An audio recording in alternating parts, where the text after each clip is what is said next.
Well, good afternoon, everybody, and thank you so much for joining us. My name is Sarah Wassinger, and I'm the President and CEO of the Chamber in Hayes. And we are very excited to welcome you to Enhancing Your Customer Service workshops. And today we are so grateful to have our sponsor, Heartland Credit Union. We have Steve Swigert, their Senior Branch Manager.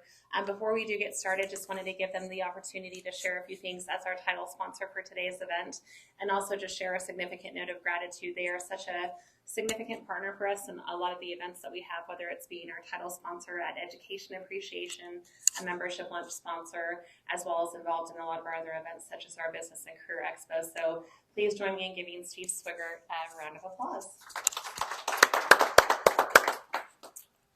Good afternoon,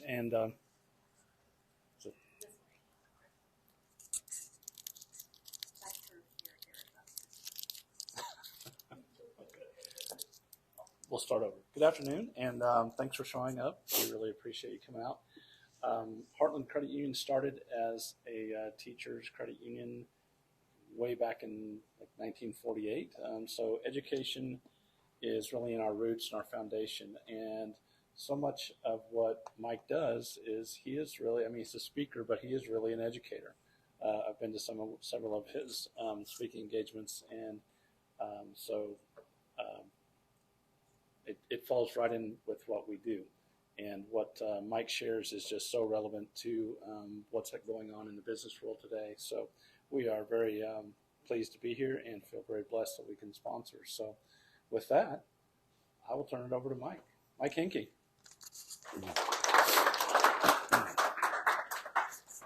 Thanks. Thank you. Yeah, thank you for sponsoring. I know he did last year, and I still owe you, Steve, a complimentary training session for being the sponsor. So that offer is still good. But glad to be here. I was actually presenting in Garden City this morning. And Sarah, you'll be glad to know that I mentioned I'm going to be doing a chamber event in Hayes this afternoon. And the people there, oh, Hayes, they got a really great Chamber of Commerce up there. I'm like, oh, that's cool. It's good to hear that. So anyway, my background, I was born in Wisconsin, so I'm a cheesehead. But I mostly grew up in northern Minnesota, so that's where the accent comes from. And in fact, that's where my customer service experience started. Is the reason we moved to Minnesota when I was 10 is my parents bought a grocery store gas station combination. And math was my best subject, which meant I could count change. So I was working 30 some hours a week. There was no child labor laws back then at the store. And I guess refining my customer service skills, which continued through my two real jobs. The first real job I had after college was managing home improvement stores for a national chain. And that's how I moved around the Midwest and ended up in Nebraska, which is where I live now. So obviously customer service was important there. And then I met a guy who owned a recruiting agency, but he owned it. He didn't want to run anymore. He wanted to throw the keys to somebody else. He just wanted to hunt and fish. He'd already made a lot of money. Can't blame him for that. So I thought it seemed like a cool opportunity to get out of the corporate world and do my own thing. So I resigned and I ran that company for 8 years. We had locations across Nebraska.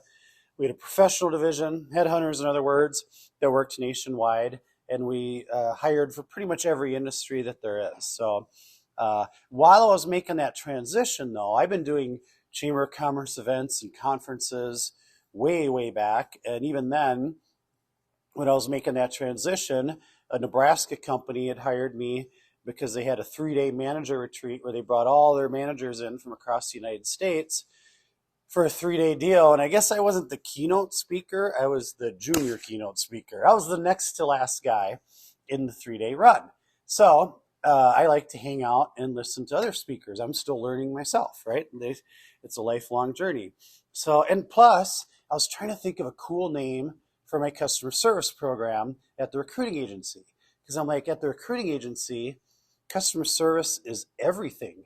We don't even have a product to sell. It's just us and the trust we build and the service we provide and the relationships and so forth. And I always like to be different, so I was trying to think of a different name. So anyway, the last guy was from the book Who Moved My Cheese. He wasn't the guy that wrote the book, but he worked for the company. So he had a PowerPoint, and he had a picture of his dog, but he had a picture of things that relate to change in the workplace. And he told a story about, ironically, he was just in Minnesota, And he had one of those days, and he hates to do this, but sometimes you just can't avoid it. He ate fast food, okay? He had a tight schedule, and he was hungry, so he pulled up to this McDonald's restaurant. And he got out of his vehicle, and as he was walking up to the restaurant, before he even went inside, as he was looking through the windows, he couldn't help but notice one of the employees behind the counter. Because this employee, this young guy, had like this huge white chef's hat on his head, okay? And this guy had like long curly hair, and he had the chef's hat like scrunched down tight on his head, which kind of made the rest of his hair like poof out from underneath the chef's hat. And on top of that, he took a black magic marker and he wrote the word Sally across the front of the chef's hat. So he's like, that's interesting. And as he walked through the door, as soon as he got in the restaurant, that employee yelled at him, "Sir, I can help you right over here." And he's like, all right. So he goes up to the counter, and the gentleman goes, "Can I interest you in an extra value meal?"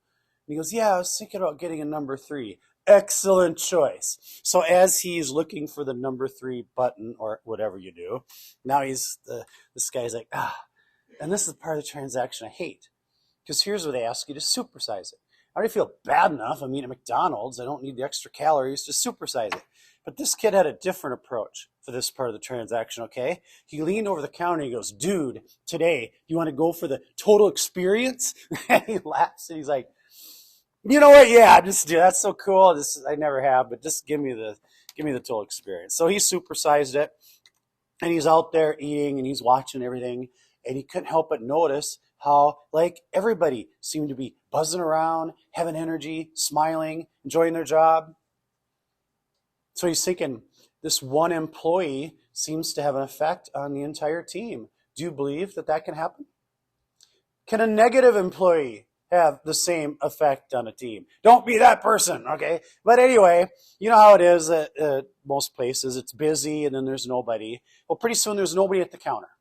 So this kid decided there was a chance to come out from around the counter and walk through the restaurant.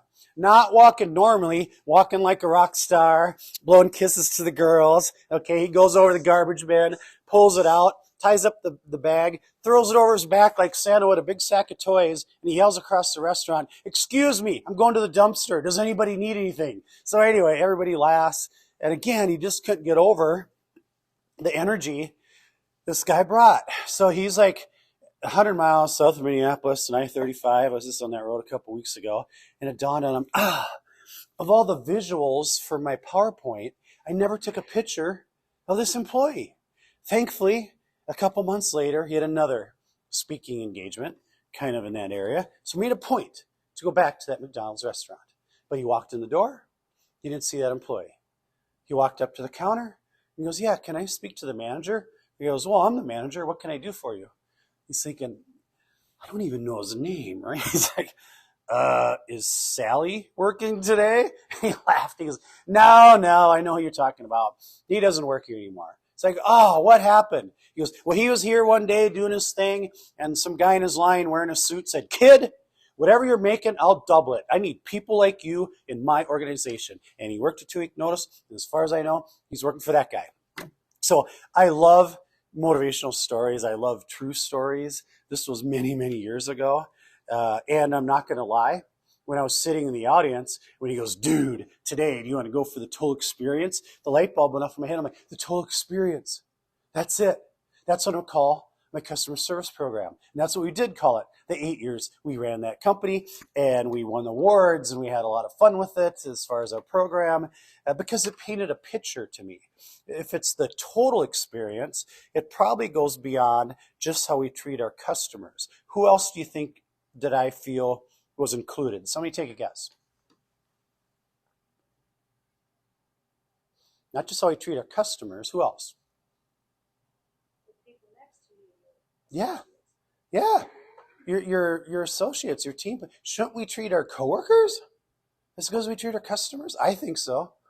And I think that needs to be emphasized. I mean, if it's the total experience, it's everybody. It's the UPS driver. It's, everybody we come in contact. Even if we go out to lunch, how do we treat the waitress? To me, that is what it meant, because we had a brand, we had a reputation in the community, and it was a full-time thing. So anyway, total experience is a lot of times what I call my customer service presentation. And and again, I think it does paint a good picture. So anyway, that's a little about my background. Maybe as I shape my stories to fit our audience today, let's go around. Everybody introduce themselves. Sarah, you already did, and Steve. So maybe we'll work our way from there, if that's okay. Just who you are and where you work is good enough for me. Ellis County, okay.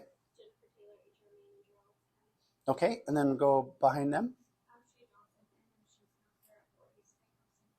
Oh, nice, okay.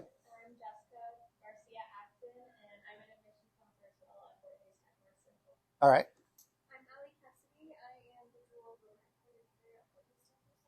Okay, very good. Oh, nice. Isaiah Schindler. I am the executive assistant at the Chamber in Kansas. You betcha. Okay. Okay. Noah Daniels. I work at Golden Plains Credit Union. Oh, yeah. Okay.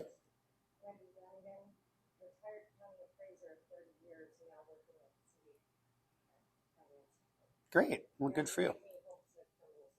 Oh, I know. It's definitely God's country. The northern half of the state with the lakes, it's just unbelievable. I joke, I went from the land of 10,000 lakes to the land of 10 lakes. I think that's all Nebraska has. I mean, we used to drive 90 miles one way to go to our cabin when we had one, but and we had probably 10 lakes within 10 miles of our house where I grew up. So it was pretty cool. Not so cool in the winter, but global warming's kind of mellowed that out a little bit. But yeah, it's definitely, if you haven't been up there, it's really nice. So it's not humid, it's not windy, it's like 82. The water is perfectly clear because there's so many lakes that everybody's spread out. It's not crowded. It's a good deal. But my sessions are interactive. If you haven't seen me before, no PowerPoint today where I read you the slides. So I want to know what your biggest customer service challenge is. You know, we have a kind of a diverse group here, which is awesome. Where can you make a better impression, or where do you struggle to keep people happy? Take it anywhere you want. As you think about that, I'm gonna give you a couple minutes. I have some training materials to pass out, and then we'll actually get started here in like 5 minutes. That sound good? So go ahead and individually think about, for you, what is a customer service challenge you'd like me to answer? All right.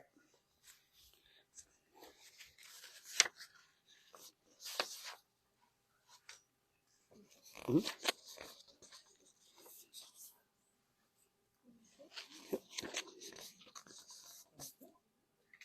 You bet.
I won't forget you. You bet.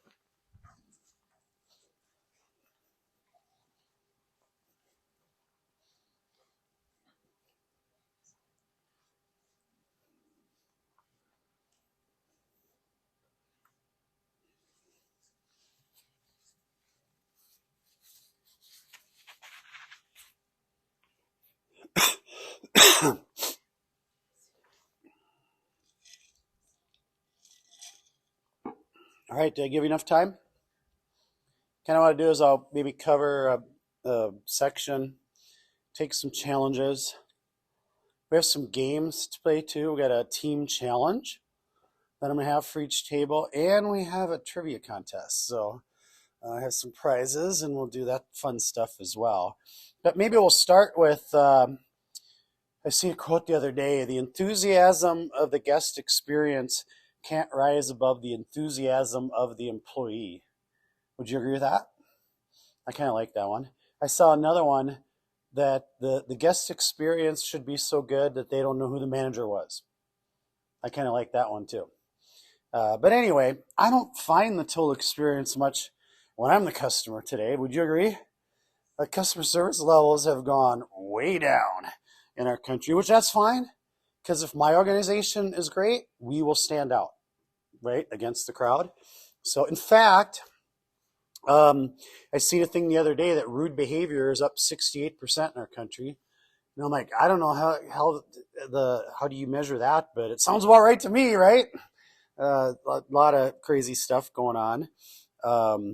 And who's to blame? You could check multiple boxes. 93% of people say parents don't raise their children correctly. I'm like, wow, we are awfully judgy on that one, aren't we? Like 85% said poor role models. Like 80% said bad examples in movies and TV. I don't know. There's probably a plethora of reasons, but it's definitely went downhill. In fact, guess what percentage of customers say they did get the total experience? Somebody take a guess. But they thought it was really good. That's a good guess because it's only about 10%. So really good. What percentage said, actually that's 10. 80% said it was indifferent. It wasn't good. I guess it wasn't so bad though that I had to ask for the manager or go for a rant on social media. The other 10% did feel it was bad enough that I need to ask for the manager or go for a rant on social media. But I had the 10 to the 80, and I'm like, well, 9 out of 10 times we miss our chance. We miss a chance to make a good impression. And I also think of who's involved in customer service. Who in your organization is involved in customer service? Yeah, everybody, right? I mean, like especially thinking of an organization like Steve's, anybody that makes a mistake, in the end, it's probably going to affect a customer, right? No matter what your role is, whether you're customer facing or not, we all are involved in customer service. So who's a leader today? Does anybody get it right? I think so. A company that I think does a pretty good job. I don't know that I've been to the one here, but Jimmy John's. I think Jimmy John's does a pretty good job. I've actually done a couple of management training videos for Jimmy John's because I always do this Jimmy John's rant, and a couple of corporate people seen me at a conference in Omaha one time. But they yell at me when I walk through the door, kind of like the McDonald's story, right? They're fast, they're freaky fast. And maybe the music's a little loud for somebody my age if I'm going to dine in and try to carry on a conversation. But if it produces that type of workplace atmosphere, I get it, right? When I do workplace culture training with companies, like, hey, if you turn the music up and productivity went up 10%, would the leader of your organization make you turn the music down anyway? Right? So I do think some people get it right for sure. And I get that, things change. Like, let me ask you this. In the last 10 years, have customer expectations went up, down, or stayed the same? What do you think? Up. Way up, right? And, where is their patience went? Way down, right? They want it now. So instant gratification. So definitely some things to think about for sure. But if you want to provide the total experience, you got to think of it differently. You have to think of it from the customer point of view, not from your point of view. The first thing I noticed when I went to a recruiting agency is how long and intimidating the application was. And I'm like, why is our application like this? I was told, well, because, Mike, it's easier for us to do our data entry. We did data entry in those days. Okay, I'm like, no, that's backwards. I'm like, it should be easier for them. This is for them. You know what I mean? So we really need to think differently. In fact, what is it that frustrates your customers? It's a great question. What is it that confuses customers? What is it that upsets customers? Because that's not the total experience. A lot of companies go, well, our billing process, they're always confused and nobody can understand our statement. And I'm like, well, then let's change our statement. There's a lot of smart people in your organization. Let's figure out a way that still serves our needs, but is easier for the customer. We need to think of it from the customer point of view. So what frustrates them, that's probably going to lead you to some answers. What is empathy? Somebody told me, Mike, the difference between sympathy and empathy is sympathy is I'm sorry. Empathy is no, I really meant it. And can't you tell? You know, one thing I've got on since I've been here last is I think us humans are superhumans. I really do. We're so innate. You don't have to be Dr. Phil to figure this stuff out. For instance, if on your way home from the session today, you need some gas, so you stop to get fuel, but the card reader doesn't work. So you go inside and you tell the guy, hey, the card reader on number 3 doesn't work. And he goes, oh, sorry about that. Do you instantly know whether he meant it or not? So here's a 10-second transaction with somebody you've never met, yet you know whether he meant it or not. So people can tell, and we really do need to care about the people we serve, whether it's students or customers or the city. That's the secret sauce. That has to be part of it for sure. And if you show that you care, that means that you're a good listener. Is there any good listeners in the house? I was kind of like, listening, duh, pretty easy. Well, then I've seen there's 3 keys to being a good listener. I'm like, all right, I'll play along. What are they? Well, the first key is that you're fully listening to the other person. You're not forming your comeback. I'm like, you got me.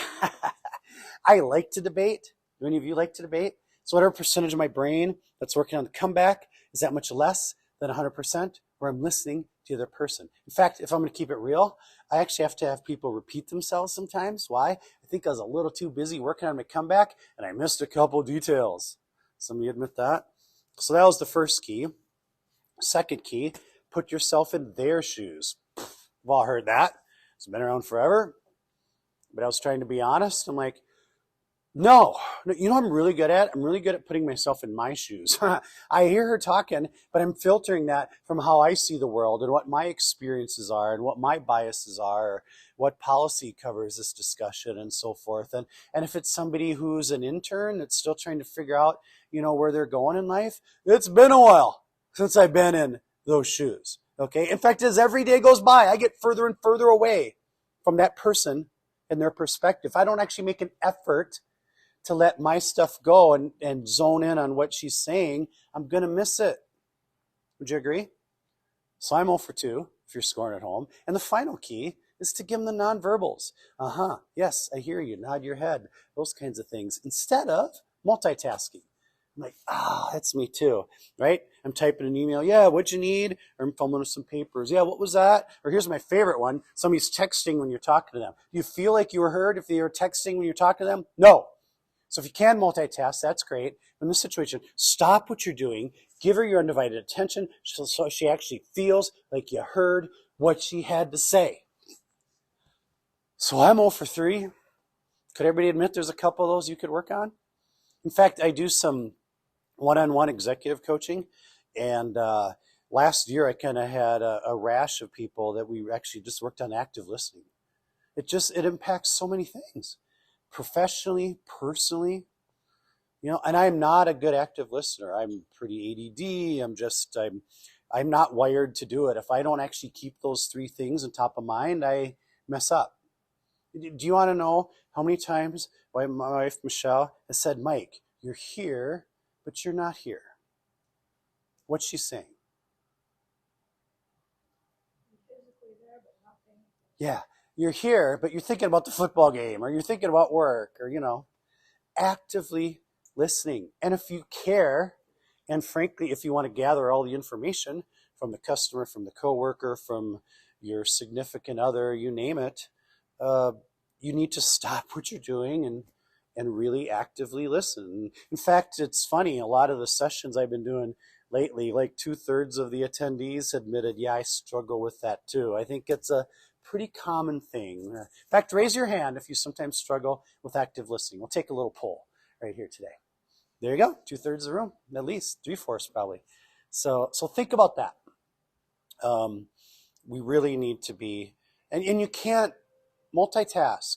So again, we're superhumans. Like, I like to think I'm a great actor and I'm very sneaky. So, oh yeah, sometimes, I'll be on the road and Michelle will be telling about her day and I'm secretly kind of got my laptop open, looking at my emails. She busts me every time. Every time. It's just funny, again, what superhumans we are. And we can tell if somebody cares enough to actually give us their full attention. So anyway, any questions? Oh, wait, I'm probably not even done. Got one more. What's a complaint? A complaint is an opportunity. Let me explain. So I travel a lot. Once in a while, I need to grab some lunch, and I'm in a community where there's not a Jimmy John's, so I go to some other random sandwich shop. Say I go to some other random sandwich shop, and lunch is like, not really great. It's whatever. What do you think I do about it? Nothing. I just don't go back. Not a big deal. I just won't go back. Now, if I went to Jimmy John's and it was bad, thankfully that hasn't happened, not going back, not an option. Okay? I need to go back. So they need to fix it. It's not so much a free sandwich, but they need to fix it and make things copacetic so it's okay for me in the future to give my hard-earned money to Jimmy John's. So actually, if somebody's calling you to complain, it means they actually like your credit union or yours, and they want to continue to do business with you, but they had an issue, and what do they want your team to do, Steve? Fix it. Yeah, fix it. So if somebody complains, we actually need to think, oh, this is an opportunity. And research shows if you handle an issue, that customer is actually even more loyal than a customer that never had an issue in the first place. So that's just really important that because do you think, Steve, you've ever had a customer that was wronged that instead of calling to complain, they just took their business somewhere else? Think that's ever happened?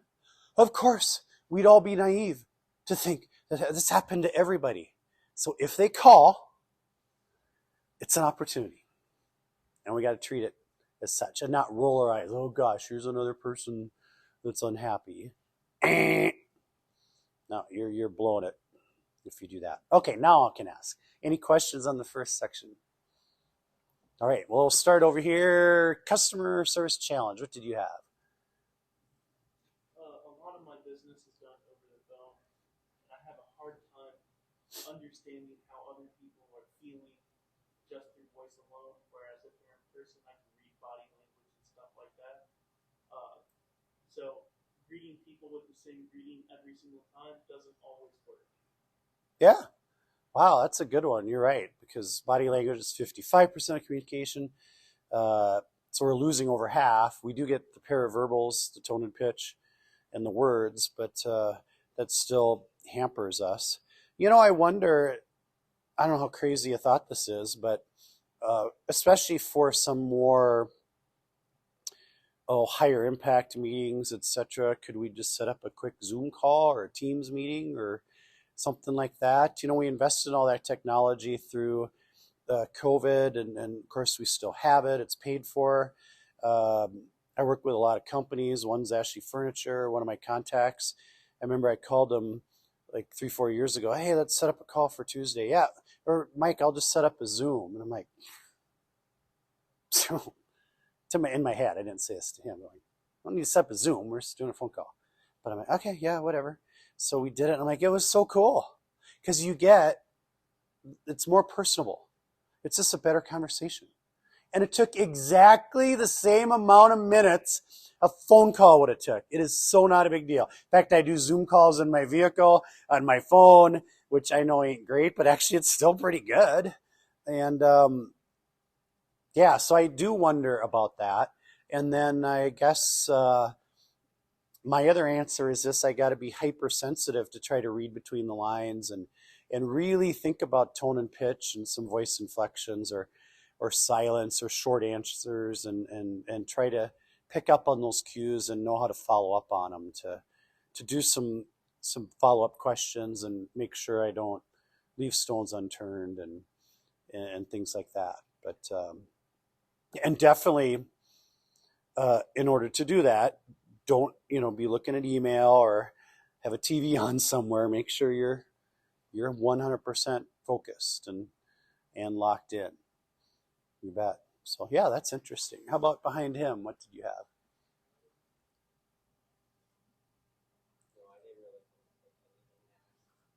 Nothing? I can ask her then. What did you see? What do I struggle with? Or where, yeah, customer service challenge that you see, whether it's you or somebody else. I went from working 90% alone and dead quiet to the busiest office I've ever worked in my life. Yeah, I have a real problem hearing. So with all of the everything going on, the noise and everything, I'm passing on the phone, and people sometimes don't enunciate well. And true. it makes it very difficult for me to actually hear what they're saying. Yeah, And so once I hear it, then I repeat it back yeah, or write it down. Mhm. So nothing's lost in the translation. yeah. I have both of those issues. My wife says I don't enunciate well, and I am hard of hearing as well. But one organization I work with, they have lights on every desk now, where it's red or green, so you can tell just by looking in there if somebody's on the phone. And so it does a couple things. It stops people from trying to interrupt them, but it also is a message: hey, quiet down. She's on the phone. Her light's red. You know what I mean? And I would guess it's a habit that's going to take many reminders of coworkers. Hey, she's on the phone. Her light's red, and those types of things. Well, but I do have to say that this organization, the City of Hayes, I am so impressed with everyone in that office. It was a huge change for me to go from being a county appraiser to my end of life retirement job. Yeah, And it's been a blessing because I have never seen a greater group of people who work together, who nurture each other. I've been there just a few months and I have seen no evidence of any. It's just a great culture. And yeah, I can't say I don't know what their key is, but they are great people to work with. yeah. Well, that's great to hear. One of the things on the page, coming up is that the customer comes last. There's a customer service book out there, rather than the customer comes first. The customer actually comes last, because first you form an organization, then you hire people and you train people and you come up with policies and systems and all of this, and et cetera, et cetera. And finally at 8 o'clock we turn on the phones or unlock the doors. So the last domino to fall is an interaction with somebody in your community. And I'm like, I kind of like that, because obviously what the book gets at is what that customer gets is going to be a byproduct of all these other dominoes. So it's so true that a positive culture is absolutely going to affect our service levels. It is. Maybe just one more quick thing about the being on the phone. Self-awareness is like a great thing to have. Some people have a very loud voice. My wife's sister is one. She lives like 2 blocks away. I swear I can hear her talking when she's out in her driveway. And those employees just have to be self-aware of that and not ruin your opportunities to hear, etc. Yeah. So I was taught a long time ago, smile when you're on the phone. Yeah. It does. Seriously, sometimes you're in the bathroom, noise around. Try smiling and talk mean. You can't do it. You can't do it. It absolutely does work. It is a good trick, for sure. Maybe a couple more. What do you see as a customer service challenge? Besides being an intern at the chamber, I also am a waitress. So I'd probably say the hardest part is just like, I'm only 17, so I'm not the best at like communicating. And so like, when we have a customer who wasn't super satisfied with the food, probably just accurately communicating with them. Yeah.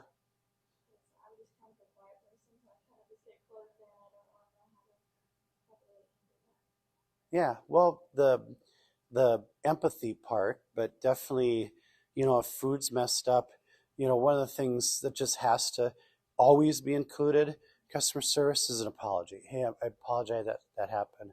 I'm sorry that happened, or I'm sorry there's a delay. It just has to be automatic 100% of the time. And our society has shifted some, and I'm not one to judge, but it's just not so automatic anymore. I tell you what, when I'm a customer, and there's an issue, and the employee didn't apologize, it is a glaring weakness, a glaring misstep in my point. And so we really got to think about um, who the customer is and how best to communicate to them. For instance, it's been quite a few years since I worked retail, but back in those days, everybody I hired said, "Sir, ma'am, and thank you." It was so awesome. I never talked about it. It just happened every day with everybody. Well, now, not so much. Again, culture's changed.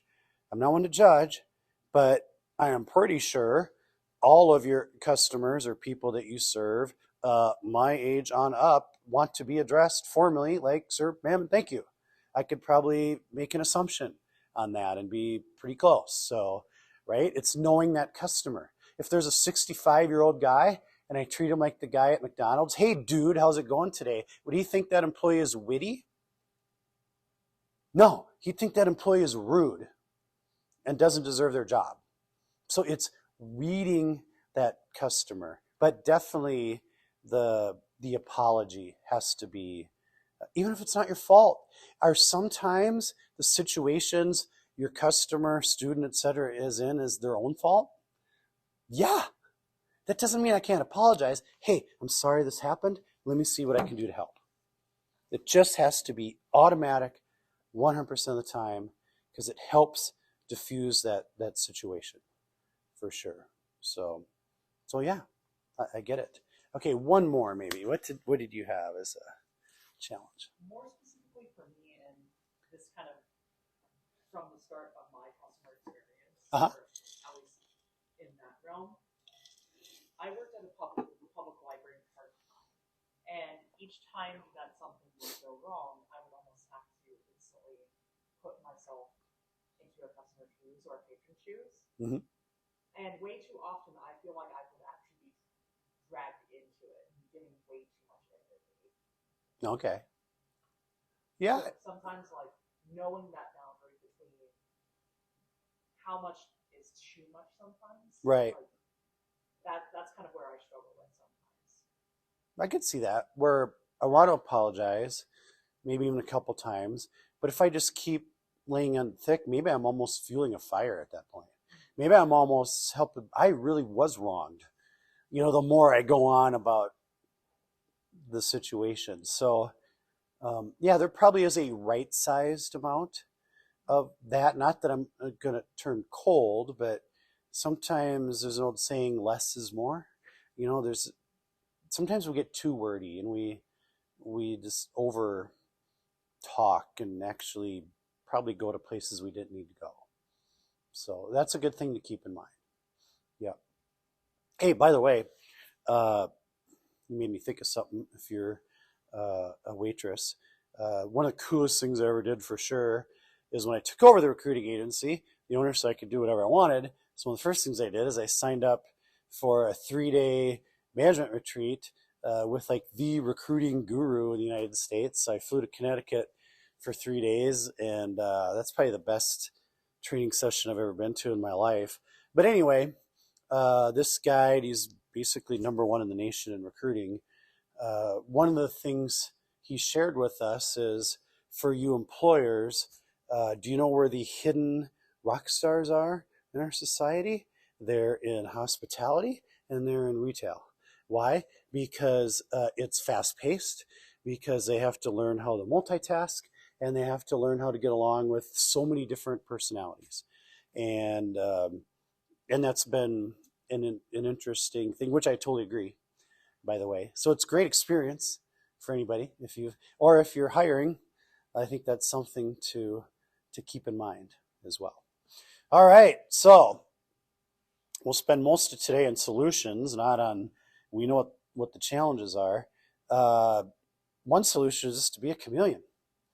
I think the most effective people, I do this in sales training, but definitely in customer service training too, can change their colors for the customer. Okay? So, in fact, the old saying is treat the customer the way you want to be treated.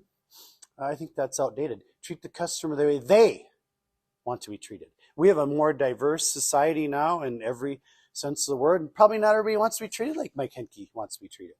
Like that kid at McDonald's, I think that would be great, but I don't know that everybody would think that. You know what I mean? So treat them the way they want to be treated. And I think we have that ability. So you need to change your colors. If, for instance, the very first guy you help tomorrow is a big, tall guy and he wears a cowboy hat and he talks pretty loud, I better bring my game up a little bit and I better have a firm handshake. Would you agree? But if the very next one is a sweet little lady who talks a little softer, I better bring it down. Okay? Be a chameleon. It is not that hard to do. Again, we're superhumans. Just in a seconds, we're picking up on millions of cues on a person that we meet and can immediately do that. And this is just a pet peeve of mine. Like, I'm kind of wired. I don't know if you figured that out. Hey, guess how many days a year I'm in a hurry?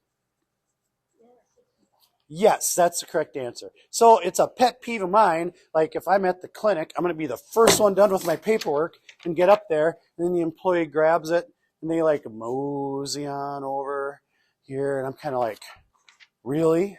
Really? But let's reverse it. Okay, I'm helping that sweet little lady. Okay, here's your paperwork. Just sign these 4 places and sign the bottom and we're good to go. Is that going to be good? I'm efficient, right? That's good customer service? No. No, she said, Mike, I don't even know what I'm signing. You haven't even explained this. Be a chameleon. Don't do it the way you want to do it. Do it the way they want to do it. Some people are chatty. They want to talk. Some people just want to get in and out. So, in fact, I remember in Salina, I was doing this I work with the hospital there. I'm like, what's your expectations when you're the customer? And this one gal said, I want somebody to thoroughly explain everything, make sure I understand. And the very next guy goes, I don't want any of that. I just want to get in. I want to get out. So we can do that. When I worked at the recruiting agency, I'm like, what do we want people to feel? So we put all these words on a whiteboard and we voted. And the top 4 vote getters were welcomed, recognized, appreciated, and warm. So do you like that? I kind of like that. So welcomed, how do we pull that off? Yes, very good, because we're going to talk about first impressions. Recognized, how do we pull that off? Yep, that's a start. You're warm. And call them by their name. Yep. Raise your hand if you're good at remembering names. Oh, wow. Usually I don't get anybody. Most people think, no, I'm not. And I don't know. I bet more people are than they give themselves credit for. There's tricks to remember people's names. The most common one, doesn't work for me, but the most common one is like the word association game. Oh, your name's Travis. My brother-in-law's name is Travis, and that's how they lock it in. For me, how it works is I write the name down. So if I meet Sarah, if I write Sarah down in my planner today, it's so weird. A week later, my mind can go back to that page and Sarah, and I can remember it. But there are tricks out there that can help us, and it definitely helps to call people by name, right? I mean, pretty much everybody likes to hear their name, and they love that recognition. And I just think we underestimate ourselves. I'm a huge Marcus Buckingham fan. He was the original Strengths Finder when he worked for Gallup, and now he's kind of exited out of that because he's on his own. So that's why it's Strengths Finder 2.0. But he's got a lot of really cool books, and I've bought a lot of his videos and stuff. And I remember one of his videos, he talks about customer service and recognizing people, and he tells this true story about this pub in Ireland where the owner's like, if we could remember the person's name and their favorite drink, that would build loyalty and people would think that's really cool that they're recognized. So he set up a 50 club. If anybody could remember 50 different customer names Actually, he did the 20 club. Can anybody remember 20 different customers and 20 different names? And then he also set up a 50 club. Just for fun, he set up a 100 club, not that anybody could get there. But then he had rewards for employees that could do it. Well, this one gal that worked there, she was the inaugural member of the 20 club. She could remember 20 different customers and what their favorite drinks were. Oh, she was the inaugural member of the 50 club, too. And where the story ends, as you can maybe guess, even though he thought it could never happen, she's the inaugural member of the 100 club. There's 100 different customers and their drink that she can remember by name. I think a lot of us are probably better at this if we actually tried than we give ourselves credit for. And it really makes a difference. It does. So that's recognize what's appreciated. How do you make people feel appreciated?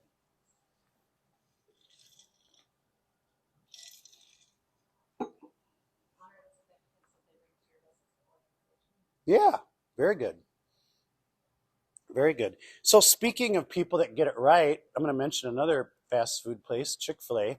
So let's see, I've covered Jimmy John's, Chick-fil-A. I'm covering an industry that's allegedly the least desirable jobs in the United States. Yet I have 2 examples of companies that get it right. And are their employees highly paid? I'm thinking not. Okay. But anyway, Chick-fil-A is fascinating to me. I love chicken. I never get sick of chicken. They have a pretty good chicken sandwich. I don't think it's to die for, though. I mean, I think it's really good, but like the explosion of people and how they love Chick-fil-A does kind of, make me scratch my head. I'm not going to lie. So I got online and started studying customer reviews. What is it about Chick-fil-A that people love so much? And that's the word that came up over and over. I feel appreciated when I go there. That appreciation. I'm like, yeah, wow, and that doesn't cost anything. That doesn't cost marketing dollars, etc. It's just how do we make people feel? So, yes, value the significance. Well said, Sarah. And then warm. What's warm? It's kind of weird. I don't know. What's that?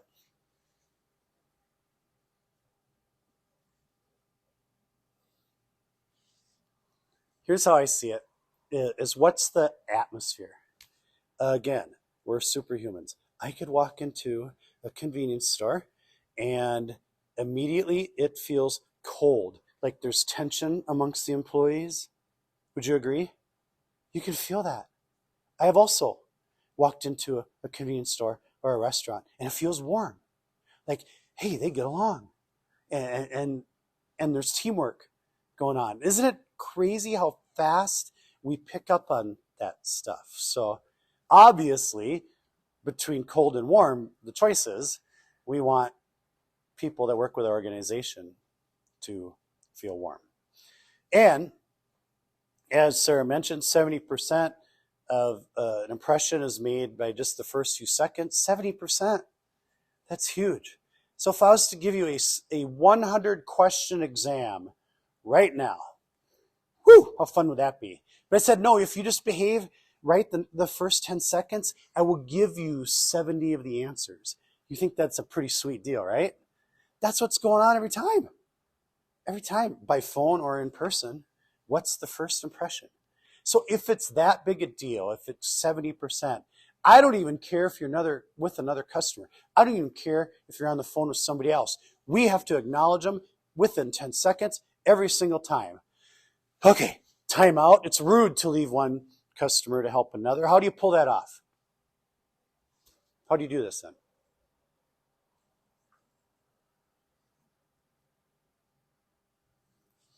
What do you think?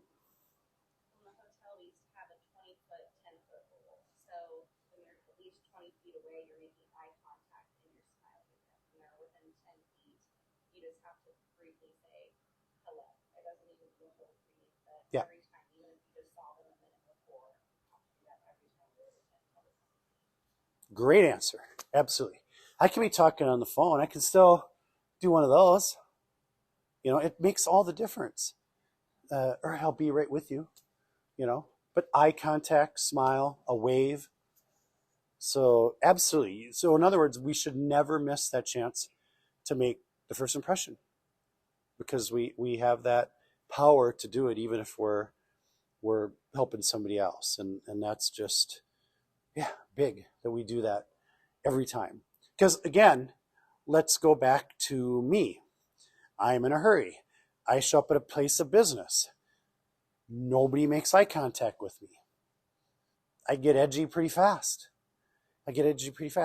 But instead, if I walk in the door in 10 seconds, you just did one of those, I'm like, okay, she's seen me, I'm next. Right? And that's a big difference. It's a big difference. So, good stuff. But don't forget the last impression too.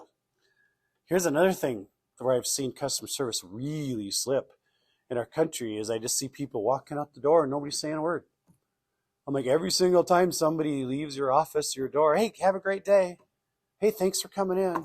Something, the last impression is the second most powerful. You probably have all heard that research before. And I don't know, it's just weird how we seem to be falling down on that one. And then, of course, the book, The Customer Comes Last. But, friendly sayings. One of my favorites is my pleasure. Or, hey, I'd be happy to do that for you. Those are top shelf things. I really think so. In fact, again, society changes. I Googled what are the top 10 sayings customers hate. Somebody take a guess what number one was. No. It's 2 words. No problem. And I hear that a lot, right? Frankly, I use that phrase probably. But yeah, and I should have brought it. It's fascinating. If you, again, language, society changes, maybe even customer preferences change, but no problem does not impress people, I guess. So some things to think about there. All right. What did you have as your customer service challenge? For you? Yep, no, that's fine. Being able to mediate with a customer when they are incorrect about something. Ooh, yeah, that's a good one. And a piece of customer service, though, is educating customers. In fact, we're going to do an exercise that kind of shows that. But and it's not pointing out the wrong, because that's, again, going to pour gas on a fire. It's more, let me, explain this to you, or let me, I'd be happy to show you how this works. And I just kind of skip over what they were saying is wrong and just try to show them the right way. And, I could probably equate this to something I talked about this morning. Anytime you're talking with somebody in a crucial conversation, and that could be a manager to an employee that is in trouble for something, or even in your scenario, what is the vibe the other person gets from that meeting? And there's only one or two choices. Either the vibe is you're cool, you're trying to help, you're really showing me how this works, or the vibe is, oh, you're just exacting and you're just trying to show me what I did wrong, and you're just high and mighty.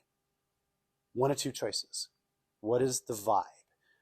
We really have to be back to body language, tone, and pitch, recognizing kind of the cues we're giving and just how are we explaining this, and do it in a way that they're going to get the right vibe. Like, hey, I'd be glad to help you out on this. No, yeah, and humility works like 100% of the time. Hey, when I first saw this, I struggled with it too. Let me show you how I figured it out. Humility always works. It draws people to you. So yeah, I'm really thinking about my tone and pitch. I don't want to be, and if I could explain something for the third time, I can't use tone and pitch that I'm frustrated that I'm explaining it for the third. I got to do it just as well as I did it the first time. That's so important. So yeah, I'm really perfecting some of those cues. Yep. And probably I guess if I'm a chameleon, I'm trying to pick up cues as to, are they following along? Do I need to slow down? Or am I going too slow? Which can come across as condescending. Well, here, let me show you how this works. That's so condescending. We're not a second grade teacher. Okay, we're dealing with an adult here. So got to remember that stuff too. But yeah, all those kind of mix in to pull off a success in that situation. Very good. So I mentioned, what are customers looking for? I don't know. I've seen some recent research. What are the top 10 expectations of customers? What are the 10 things they want from you as an organization? It's a cross section of industries, okay, in our country. So what I want to do is we'll have a little team competition. So let's see. If you want to join this table, we'd have 3, 3, 3. I don't know if you want to do 2 and 2 or a super team of 4, however you want to break it down. So does every table has a pen, or you got the back side of your handout, if nothing else? So I'm going to give you, and you're welcome to join us too if you want. I'll give you a finite, I'm going to give you 5 minutes. And you can only write down 10. Don't write down 42 of them. Oh, we got more out of the 10 than their table did. You only can put 10. And then we'll see how many matches you have. What are the top 10 expectations of customers? Any questions on that? So somebody's your note keeper. Go.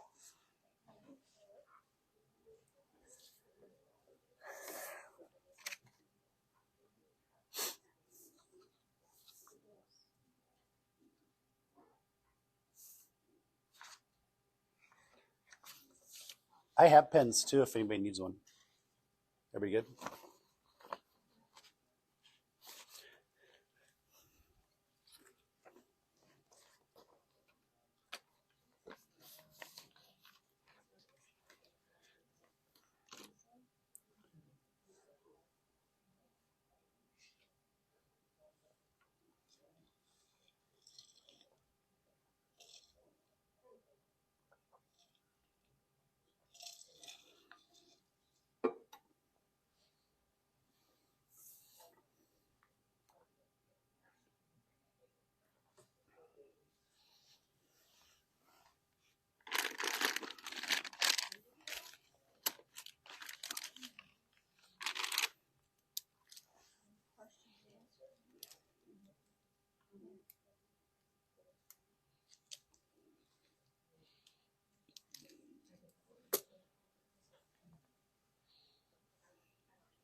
1 minute. 1 minute left.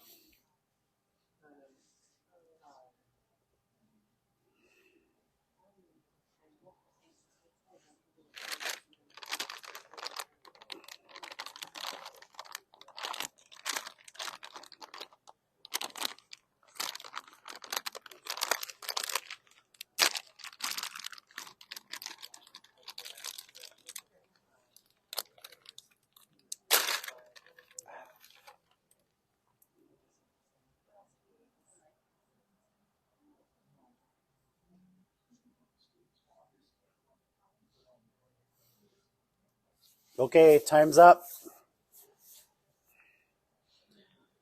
What we'll do is have each team read your list a little slow and methodical so I can score it. And then we got Reese's Peanut Butter Cups and Mike Henke ink pens for every member of the winning team. If I start over here, what did you have as your top 10 customer expectations? That's all right. Nope. Well, nobody, the winning team won't have 10. I can promise you that. So, what did you have? Having the concerns validated, Okay. responsiveness, Okay. expect responsiveness, they expect results, they desire to be understood, Yep. they definitely want respect, Okay. courtesy, Mm-hmm. kindness, and to leave with their dignity. Yeah. Yeah. Great list for sure. Okay. How about over here? What do you have? Yes. So the first one that we had was expectations of products and services Okay. that are being offered. The second is accountability. Okay. The third one is attention and feeling heard. Mm-hmm. The fourth one we had was friendliness. Okay. The fifth one was relationship building. Yep. The sixth one is a swift resolution should conflict occur. Yep. And then the seventh one, as we didn't have enough time, we went into understanding and knowledge of products. Yes. Okay. Very good. And up here?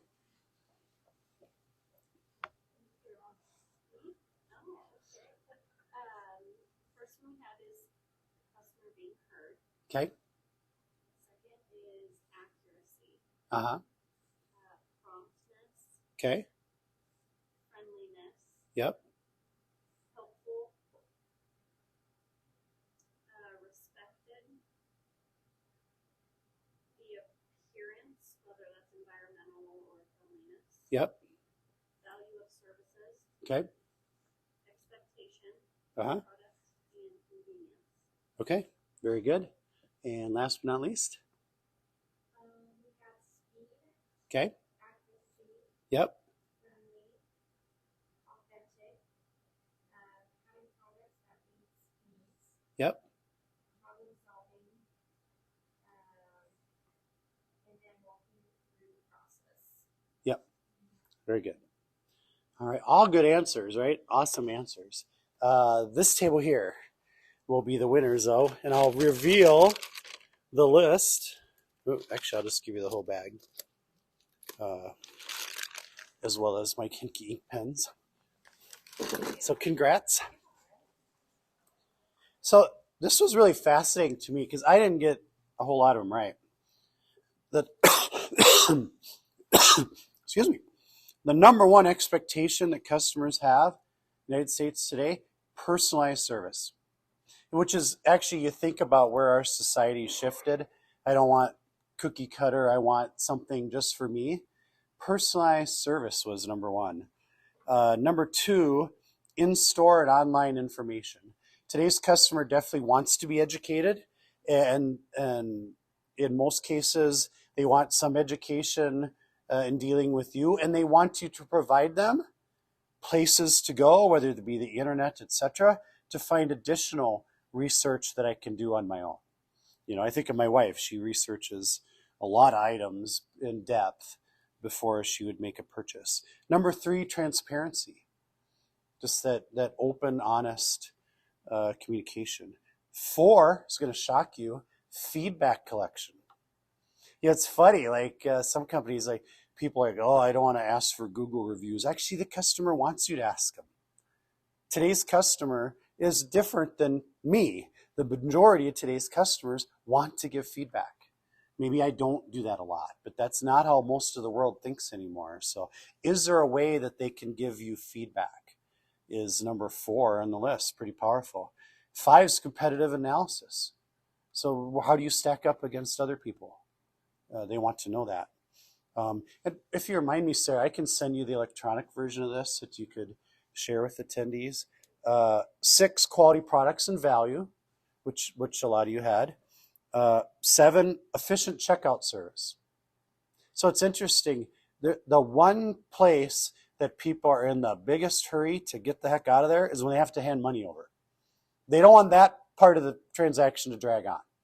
They want that part to be super fast, freaky fast.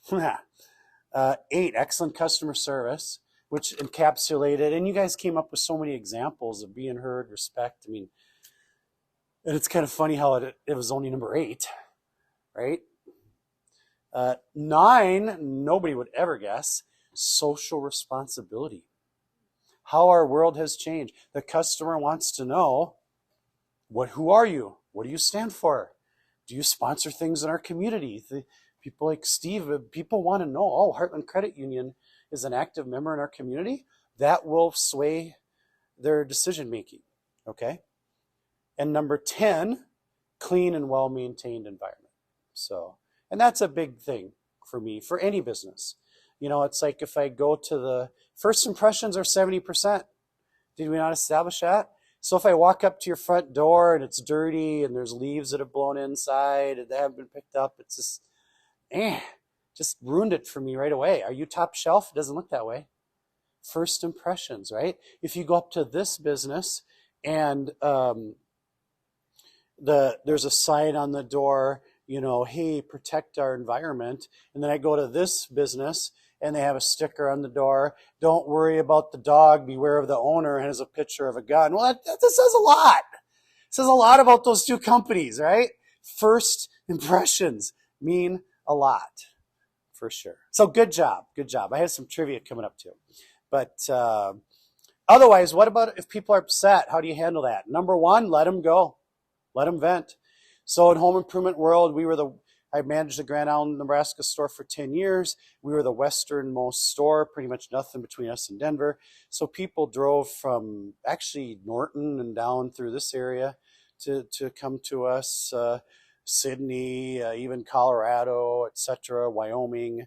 They drive 200-300 miles to get their building supplies, drive 200-300 miles home, and then figure out we loaded the wrong thing, or it was secretly broken in the box, or the vendor put the wrong color in, or whatever. Said to drive all the way back. You get to all the way back, they worked on their speech, okay? Their speech and how we wrong them. And you got to let them finish their speech. I had people, they're up there at this customer service counter, and the employee like cuts them off. Yes, sir, no, we'll take care of that. And they try to cut them off, and the guy's still like, because he didn't get to finish his speech. Step 1, let him go. Let him vent. Let them finish. Oh, and nothing you have to say will be heard until they have their say first, which a lot of you established. I think every one of you said the customer needs to be heard. That is true. Let them go. Let them finish. And then follow this 3-step process. Stay calm, talk slower, talk softer. Okay? Even in my 20s, I love trading. And we had some jerks. Whew. We had guys yelling, screaming, swearing at the girl behind the customer service counter. But she'd stay calm, talk slower, talk softer, and bring him down. It's a beautiful thing. It truly works. But the part of that 3-step process we don't always execute is stay calm. And you know why? Because you take it personal. Take it personal. People go, Mike, how do you do so good at customer service when people are yelling at you? I'm like, it's easy. I just don't take it personal. They're not yelling at me. They're yelling at my blue shirt. And if it was my day off and she got paged up here, she'd have heard the same speech, right? It's not personal. Don't take it personal. If I take it personal and I start getting excited, and I start talking louder, and I start talking faster, where's this going to go? Nowhere well. So whether it's professionally, personally, these things 100% work. Trust me, how to handle upset people. Let them finish, and then stay calm, talk slower, talk softer. Don't take it personal. Don't take it personal. Is it okay if you have a really bad phone call that after you hang up the phone, you go on a rant to your coworkers about how bad that person treated you? Is that okay? I don't think so. Why though? I think it's okay because as long as, there's no customers right. Sometimes you just have to, it helps do that. It brings you down to another level. So say, you gotta respect your environment. Right. You don't want to blow up at the next person who comes to you because of this other person who has really tipped you off. So you kind of got to have an opportunity to vent. Right. Even if it's a kick a trash can. My old place of work, we had this trash can, and when we had bad customers, and they'd go back and kick a trash can until somebody kicked it too hard, and we had workers' comp. Oh yeah, we don't need that. But yeah, there are customers who, if you don't say something, you'll explode. Well, here's how I look at it. I'm not saying I haven't done those things because that'd be a lie. I have. I've kicked things, etc. But honestly, I don't think it's okay. Because first of all, these three were having a good day. Now I'm gonna throw a bunch of garbage on them about this bad interaction I just had. That kind of takes them away from their day. Would you agree? And number two, Voices Carry. That was a number one hit in the 80s. You remember who sang it? Voices Carry? Yes, good job. I am not lying. Kansas is the only state I've ever had people answer that question right. All over the United States, I've asked that question, and only like 4 people have ever got it right. You're in an exclusive club, and they've all been from Kansas. Voices Carry twice last year. I can give you examples of employees who didn't think any customers were around that had a rough phone call. Both times, ironically, they were ranting to a coworker about how they were treated by this female customer. Both of them used the B word, with that's 5 letters long, to describe that customer is overheard by another customer. Oh my God, do you see how bad that is? That is so bad. And the number 3 reason, it proves you're taking it personal. Anytime I hear employees say, they shouldn't talk to me like that, or I don't get paid to take that, I'm like, you're taking it personal. It's a red flag that you're taking it personal. Now, I'm not defending that person's behavior. I'm a respectful treatment of others, 100%. But this category, this lane is customer service. And within this lane, you're taking it personal. Some things in life you got to laugh about. Not to their face, but you just got to laugh about it. Okay? Like, for instance, my mother-in-law, okay? She'll text you. If you don't answer in like 2 minutes, she'll text you again. If you answer in 3 minutes, within 8 minutes, she's calling you. Hey, I've been trying to get a hold of you. And it kind of drives Michelle crazy. I'm like, you just got to laugh about it. And the same with some customers. Some of them come with the same lousy attitude every day, right? Oh, I wonder what Mr. Johnson's going to be complaining about today. Is it too hot? Is it too cold? Is it traffic bad? Yes, not to their face, of course, but you just got to get to a place where you dust yourself off, like, whatever, and don't let it ruin your day. And another thing, what's fascinating to me is it's just this dynamic between us and customers. So I do customer focus groups for a few companies, like, for instance, John Deere groups. We'll bring their top customers in, buy them lunch, schmooze them, and then all the John Deere people leave, and it's just me to get candid feedback on how we can improve our customer service and what we're doing right. They want to make sure we continue. And I haven't done one yet where somebody goes, oh man, every time I talk to her, she's so great, she's so helpful. And of course, when the meeting's done, I circle back to the organization and I make sure I talk to the employees that were complimented so they get that positive feedback. And I've never done one once where I don't bring up somebody, yeah, Mr. Smith said you're so great. And they're, what? Mr. Smith, he's never in a good mood. He never appreciates anything. And it just kind of blows. And I don't know what it is about some people, why they got to have this tough exterior, why they got to kind of be rude to you, even though I really don't think they mean it. I don't get that, but it's real. It happens. There's people like that in our society, correct? They don't even think they're rude. And some of them don't. Yeah. You know how I see it?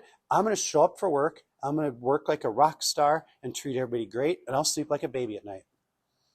Not all of them may be left happy, but it's only because that's on them.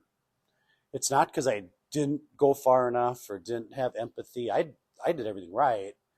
And you can do everything textbook right, and there'll be a couple people every day that walk out of your office fighting mad. It's just our society. I don't know. I don't get it. Life's too short to walk around that mad, in my opinion. But it's there. It's there. So, yeah. And make it you and them against the problem. Just get the first 3-4 words right to establish you did hear them, which you all made a point to put down, that the customer wants to be heard.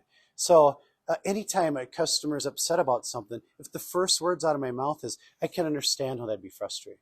Or, no, I don't like to wait either. We're good. We're pals. Me and her together, the problem is the delay.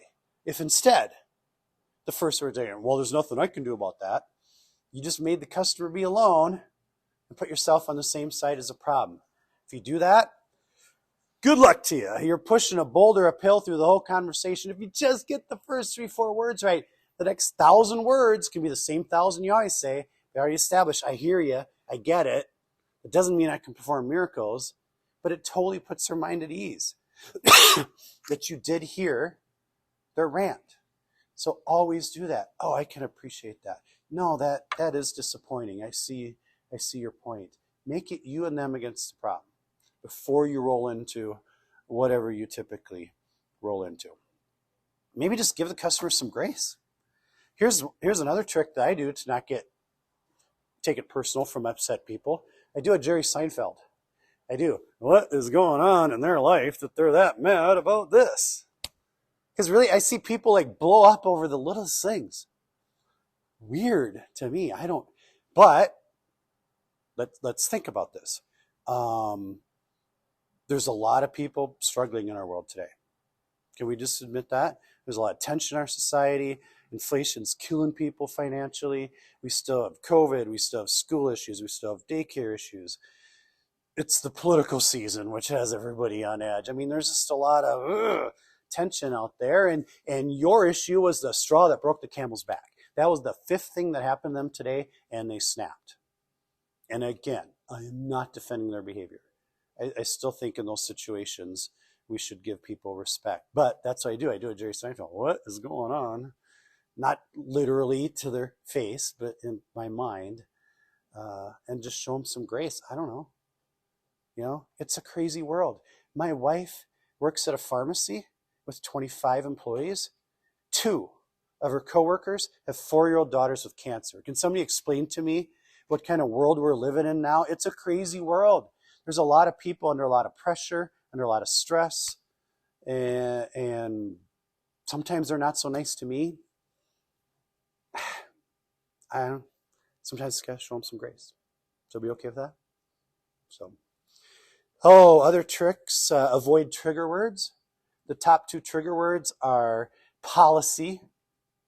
People hate the word policy. It's employee policy. You gotta do this. And can't. Don't explain what they can't do. So a lot of people, well, we can't do that because that's our policy. I'm like, oh, good, you got both of them in there. You know what I mean? Avoid the trigger words. Don't say the word policy. Well, how we handle this situation, or here's, how we can move forward. Don't say the word policy. It's pouring gas on a fire. They're already mad. The last thing they want is your policy thrown in their face. They don't want it. So to be fair, some people's strategy is, I'm going to yell and argue with you until you finally go, okay, we'll do it. I'm pretty sure there's situations like in the county that, no, you can't do it, right? It's just not in the cards. No chance. So how do you tell them, no chance? Here's the Jedi mind trick I've come up with for that. The saying I give them, hey, sir, I apologize, but in this situation, my hands are tied. The my hands are tied means it's just not happening. It's the most polite way to say nope. Because you can't give them a chance. Okay? What Jim Carrey say in that movie? So you're saying there's a chance. The worst thing you can do is be soft. The worst thing you can do, I really don't think so, but I'll check with Sarah. And you creak that door open a couple inches. As soon as you creak that door open a couple inches, they're going to keep pushing on that door because you told them there's a chance. If there is no chance, and there's some things people are asking for that are absolutely not going to happen, just shut it down there. Don't say, well, I'll check with the boss, because now we got a disaster. This is going to go on forever now. My hands are tied is the best way to shut that door. All right. And don't talk about your problems. You ever go out to eat and the waitress talks about, oh yeah, one of my coworkers called in sick, so I got to wait extra tables. Oh, in the kitchen, they don't always get it right. Oh, our computers are slow today. Like, hey, I came out to enjoy a meal, not to hear about all your problems. Okay? That's not the total experience. You don't look like a top shelf organization. And people, well, we're short staffed today. In fact, we even hang it on the door. We're short staffed today. It's like, wow, kind of crazy. But, and I get it. We're short-handed. And I get sometimes IT isn't working perfectly and you have slowdowns and issues.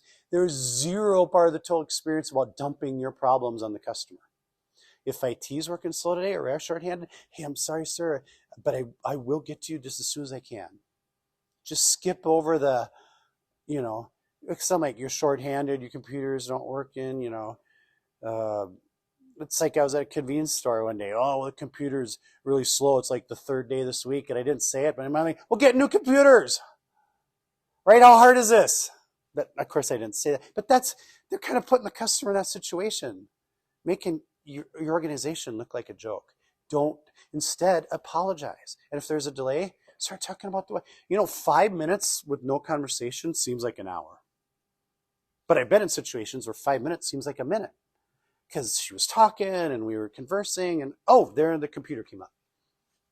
So really think about those things. Phone courtesy, I won't go into it a lot. Just, I want to know what you know. I call out organizations. And I'm like, hey, is Sarah around? Hang on just a second. Click. I get cut off. I get transferred to Sarah. I'm on hold. And then some guy answered, yeah, this is Bob. Oh, I was looking for Sarah. Well, this is accounting. This isn't Sarah. I'm like, why are you yelling at me? All I did was call. I mean, just tell me, hey, I'm not sure if she's here. Let me check. Or, hey, better yet, I'll send you over there, but you might get voicemail. Is that okay? Just be honest. Tell them what you know. Or, Sarah's in a meeting today. She won't be able to return your call till tomorrow. Is that fine? Great. Don't say, hey, my coworker will call you back right away. What is the customer definition of right away? Somebody take a guess. It is 5 minutes or less. You're correct. What's the odds your coworker is really going to call them back within 5 minutes? Not that your coworker is a bad person. It's probably not going to happen. So just be honest. And then top shelf people, I think, repeat their concerns, right? So I love comedians live. Have done that so much lately. Netflix, whatever, Comedy Central. I enjoy it. Like 15 years ago, especially, every comedian had a rant about the fast food drive-thru. How they mess up your order in the fast food drive-thru. How you get home, you didn't get your fries. Every comedian trashed fast food places in their drive-thru. Well, obviously they didn't like that kind of advertisement, because what happens now when you go through a fast food drive-thru?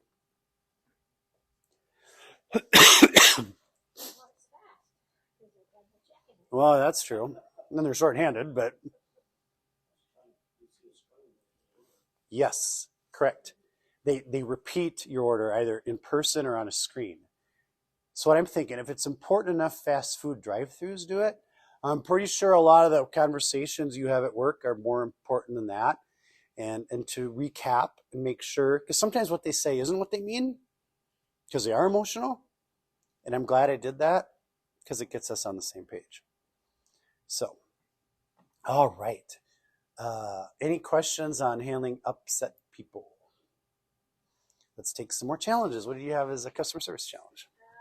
Mine that I think of first is Union County government. The customer service already starts off on the negative foot because law enforcement, EMS, Yeah. paying taxes, having their property appraised. It's already Yeah. an uphill battle. For because sure. they're Purchasing something they're really interested in. Yeah, that's a good point. It's maybe how I would explain it is it's a much steeper hill to climb probably than some people know, but that doesn't mean it's an impossible hill to climb at the same time. So maybe that really, well, probably for sure the empathy, mean you, hey, I can understand it's no fun when taxes go up, it's type thing.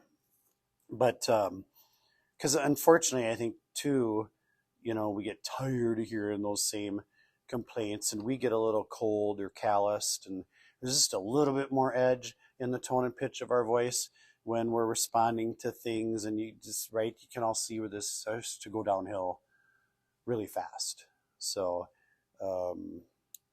yeah, no, that's a great point. It just emphasizes even more that if we're not very empathetic and good at what we do, it's just gonna escalate it even faster because they don't call you for a compliment, right? If they're calling you, something's going on in one area or another. So, but I could probably say that about a lot of companies, right? Nobody probably calls back a restaurant. Oh man, actually I do sometimes because I don't think anybody else does. Man, lunch was great today. I want you to compliment everybody. It's funny. I'm like, hey, is the manager working? They're like, yeah. Excuse me. They're afraid it's another person calling in. But so yeah, actually, the more I think about it, it's probably true for a lot of places. I mean, Collins unhappy. That's why they call, because there's an issue. What did you have as a challenge? Same thing in HR. You have to know what your products are, and I'm talking like benefit type things, and you need to be able to explain those. Yeah. And they have to understand what you're saying. Yeah. Yep. And if they don't understand, don't repeat it a little slower and a little louder. That's condescending. Make a new sentence. Use some new words. Use a different example. And again, we're superhumans because we can tell the confused look in somebody's eyes, and then we also can tell the look where, oh, they got it. The light bulb came on. So keep going till the light bulb comes on in a patient, nice way. Customer service challenge? We have a lot of people that will RSVP after our RSVP deadline is closed. Oh, yeah. And I come from a hospitality background, so I'm like, we're going to do this for you. But at the same time, are we enabling them to make those bad decisions? And then my approach, Yeah. I would like your opinion on this, has been, hey, we did actually RSVP for a few extra, or we had somebody cancel. Like, I always try to make it seem like, hey, we're making this special exception for you, but we still get you in. What's your take on that? Yeah, I'm torn. You're right. We do kind of enable people, but I probably would lean the other direction. And the only reason I say that is because attendance at events since COVID has been more of a challenge. And I think that's because we are more short staffed or we're scrambling. And I do think people, oh, that's really cool, but who knows what I'm going to be doing 2 weeks from now when they first get the email. And then, they wait and they keep it on their calendar and highlighted in their inbox, and then finally can figure out if I can break free or not. And it's half a day after your deadline. So I'd probably lean that way. I don't know, but I see both sides. What's your thoughts, Sarah? I'm curious what you think on that one. So we talk about this actually a lot, and we've gotten to the part of customer service where we're just doing a lot of more intentional hand-holding. And we kind of have to be in that role because people can choose to be a member of our organization or not. It's not like your other general access is going to turn off at the end of the night if you don't pay your bill. Yep. But the more we remind people and just encourage them, the better they tend to be at those things. But it's usually us being proactive and making that phone call or email and saying, hey, do you have anybody who's going to come to lunch today? And it's a part of their benefit structure. Yeah. The backside of it, though, too, is that they register, or if we have people that don't really over-register, that expense is on us, too, and as a nonprofit organization. Yeah. We have to be very cognizant of all of the dollars and cents that are. Yeah. You buy 30 meals and 20 show up. That's not good. So yeah, it is a fine line. I like the proactiveness part, especially people who in their past have traditionally attended those types of events. So that's good. I one trick that I've seen some chambers of commerce use is, hey, we're going to do this thing, and there's 50 seats, only the first 50 people, and it kind of creates urgency and probably helps attendance. Plus, it gives you a rock solid, and a lot of times that's because of the venue, and it truly is the cap of 25 people. I can think of the Hastings Chamber. They have events in their boardroom. It's capped solid 25. That's it. They're not going one person over that, and people kind of know, and they do get people to sign up a little quicker. So not that that is always going to work, but interesting. How about you? Customer service challenge. So I also work with students, Yep. specifically high school students, and I struggle with parents a lot. Mm-hmm. So parents either making decisions for the students, or students not speaking up for themselves and making their parents do it for them, to where we like to make connections with just the student. If we need to bring parents into the situation, we will. But normally it always starts with the parent instead of Yeah. the student. Yeah. Yeah, that's an interesting one too. I guess in the heat of the moment, there's not a lot you can do because the parents are probably there, present, and you're not going to start an argument with the parents. So maybe what I would try to do is follow up tomorrow with the student with their cell phone number, thinking I could probably have a good chance at a private conversation. Hey, we just like to review and see, you've had a day or two to think about it and recap it. Do you feel good about that? Or I'm curious what your personal feelings are, and help close that loop. Um, um, Maybe there's even times um, that I kind of even support the parents' decision. Just to be fair, just because I love being objective. I hate predetermined. Well, if the parents pushed them, that's wrong. Well, probably, maybe, and you know, and just to have that extra step of service to find out how you, and plus there's buyer's regret, whether it's choosing a school, buying a refrigerator, you name it. Buyer's regret is a very, very common thing. So I want to also, hey, are you still feeling good about, our meeting? And I probably want to mitigate my risk by doing it for buyer's regret as well. So yeah, that's good. I like it. What did you have as a customer service challenge? Mine is very similar to this, just kind of work with the college, high school, college students. Mine is more, they are now 18, they are seniors, and all of now we test, and we don't get any feedback. So it's a 50-50 of hoping based on my text they got it done, or they either didn't do it at all, maybe too afraid to ask me, and sometimes it comes to the parents maybe have done it all. Yeah. They haven't done anything, and they're flustered. Where there's like a no feedback, not getting communication back, which is difficult sometimes. Yeah, that is a tricky one. One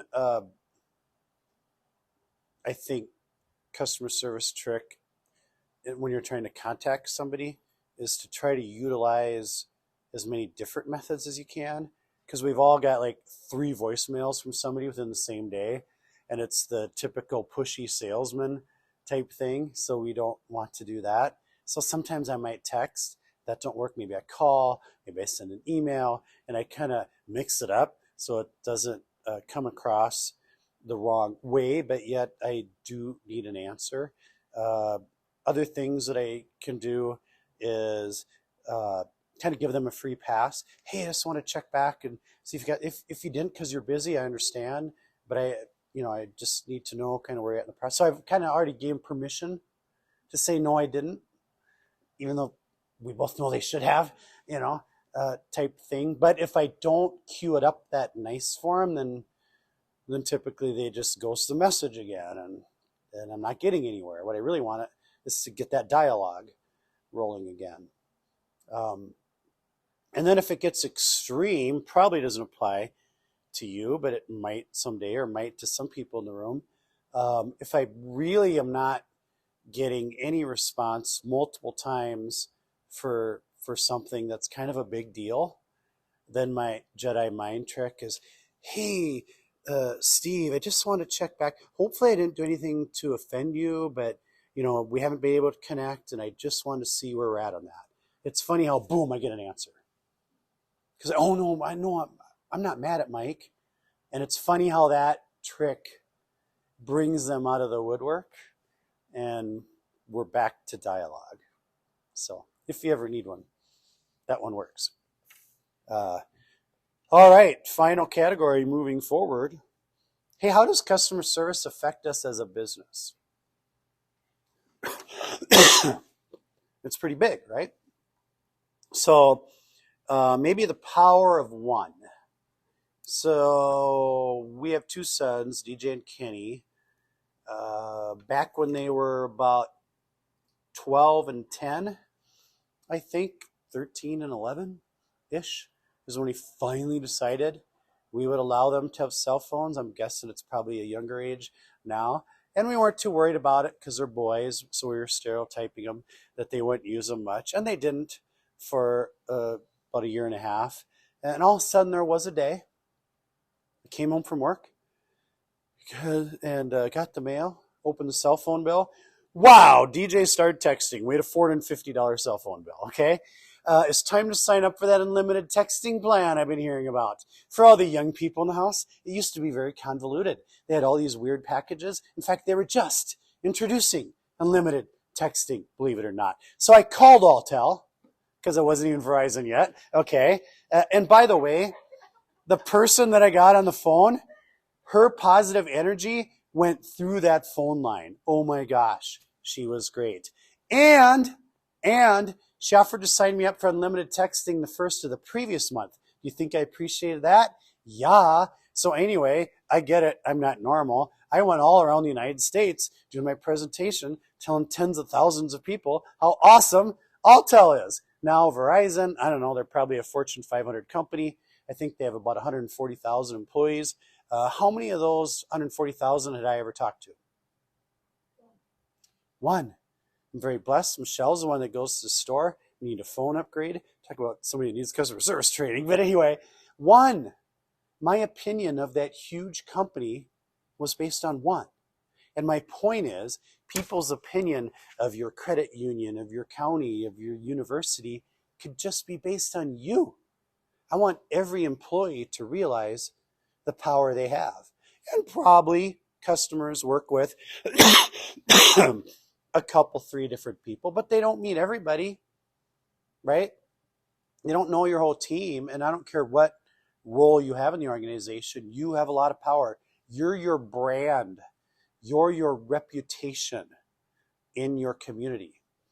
So that's pretty big, for sure, the power of one. What if just one person did something exceptional each day? What if just one person at Fort Hays State just did something awesome? So each day there'd be some story floating around the Midwest about how amazing that university was. Would that make a difference? Yeah, make a huge difference, right?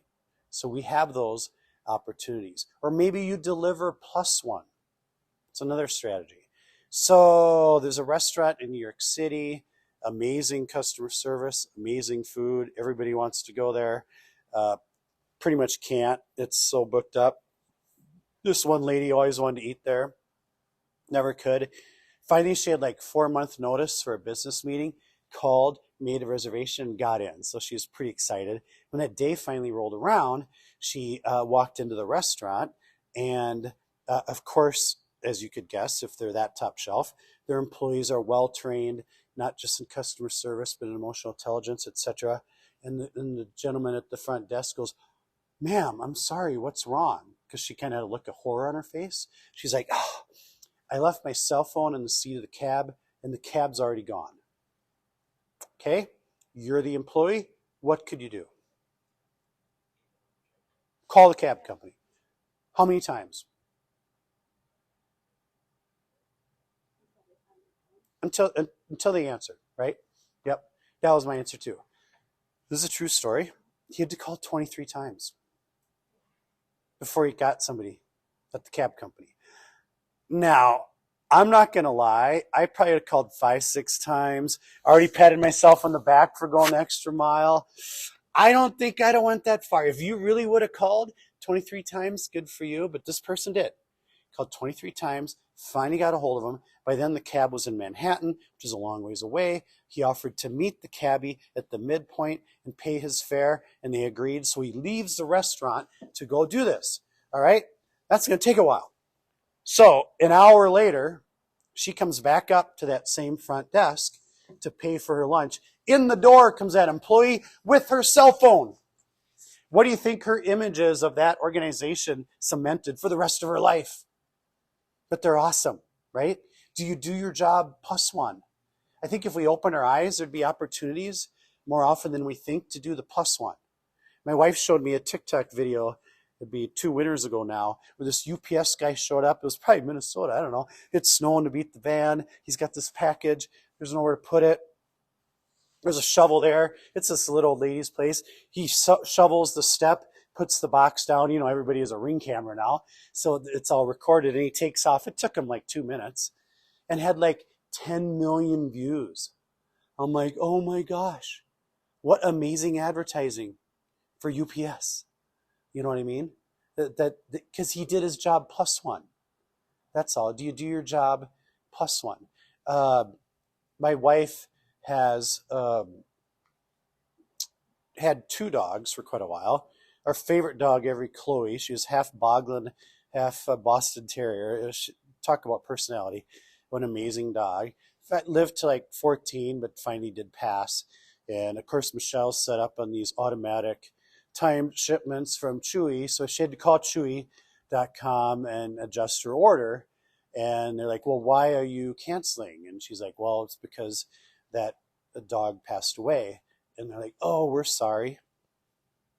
She got flowers the next day from Chewy. Not making this up. She got flowers from them.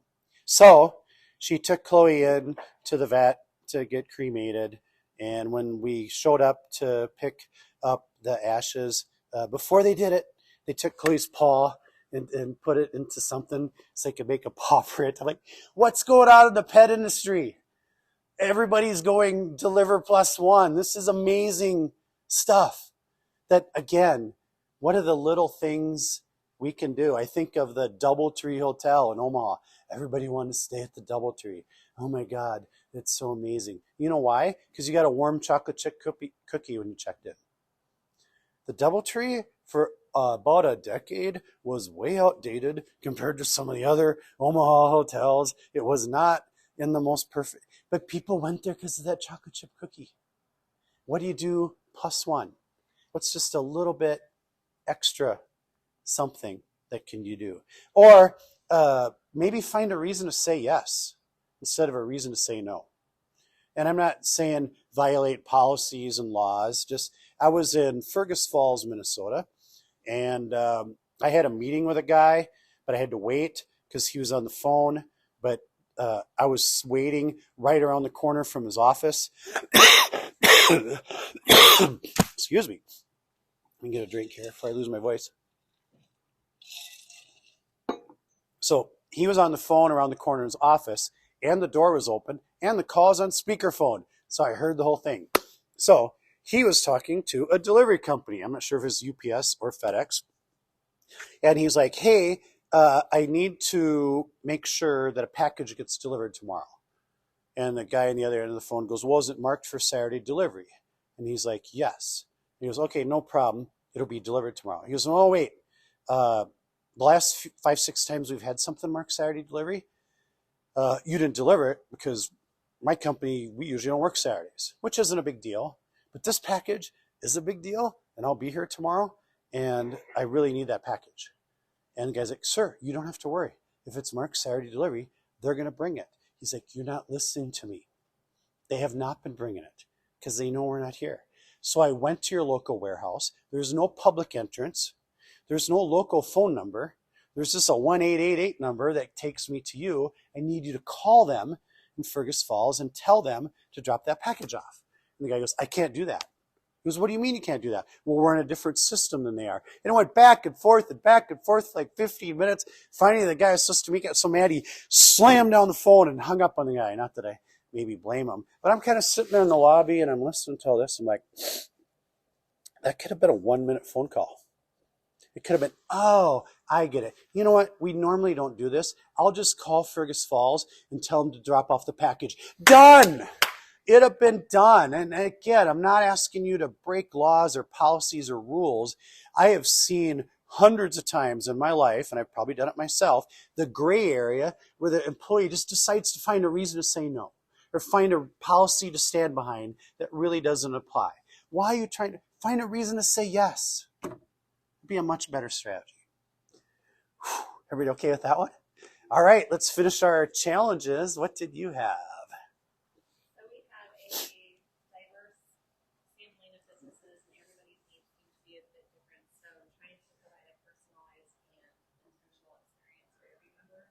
Yeah. Their needs, and everybody signs up for membership for a different reason, and staff consistently changes. So we're always going to ebb and flow, rebuilding or reestablishing relationships for new people that come. Yeah, wow, I could totally see that. And definitely it's been a challenging environment for chamber membership everywhere I go. I assume Hayes is the same. You know, one thing I do think about though is treat them the way they want to be treated. A big challenge for businesses now is just that generational difference. And there's a lot of younger business owners, and I always think of some of the traditional offerings that we make maybe don't connect as much to them. It'd be cool to, speaking of voice, which has come up a lot today, to get to 5, 6 younger people, and maybe they're not even the business owner, but they have key roles, and form a little focus group, and we won't attend, we'll just let them do their thing, but give us suggestions. What would your generation be looking for as far as membership advantages? And what, you know, because I think about young professional groups, and it's just, you know, usually the successful ones are doing different things than maybe other organizations in town have provided for content or reasons to get together. And you know, you got me thinking, because it seems like one of the more popular things with young professional groups is just a meeting where there's a business owner or a leader, doesn't have to be an owner, where they just kind of tell their story. You know, here's my path in life. Here's the things I did to be successful and how I was able to navigate to, and it seems like they really eat that up, and they want to, because they want to be somebody too, and they want to hear real life testimonials. And I just wonder, you know, does some of that replace some of the, not all, but some of the old standard lunch and learn type things? Or maybe that's more a topic of a lunch and learn, which we've never done before. And because a lot of times we do it more benefit, like tomorrow, like building a workplace culture. We do things so you can keep your employees happy or have a better culture, which is super important and would never go away. But maybe we sprinkle in just individual leadership stuff or individual development stuff. And I don't know, I'm just shooting from the hip. Maybe what do you think? Am I going the right direction, or? Well, we have some of those more intimate settings in the past where it's been lunch with leaders and leadership over lattes, where it's more of a, we have maybe one little table where there's one person there, and that leader that we pick from the community does get to share their profession, but our attendance at those has just been dwindling less and less. We're actually moving into 2025, that is going away. Okay. And sometimes things are finicky. Sometimes it's the venue. If it's a cool place, they could have a cool cup of coffee or a beer. It really helps. Sometimes, whatever, it has to stay fresh. So like, it's almost like every year I'd like rebrand everything. It used to be Lunch and Learns, and now it's called this, and next year it's called that. Because yeah, it's so finicky. Yeah, that's a good one. I can appreciate that. Steve, what do you see as customer service challenge?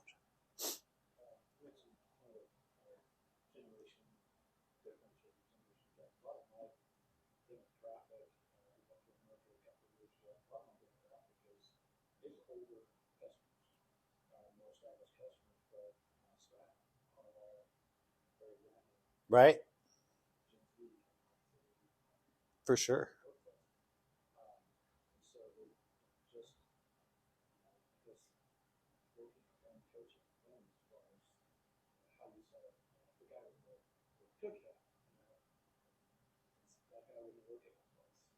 Mhm.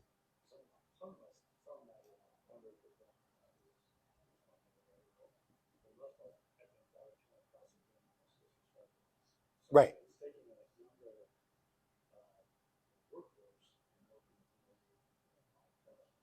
Yeah.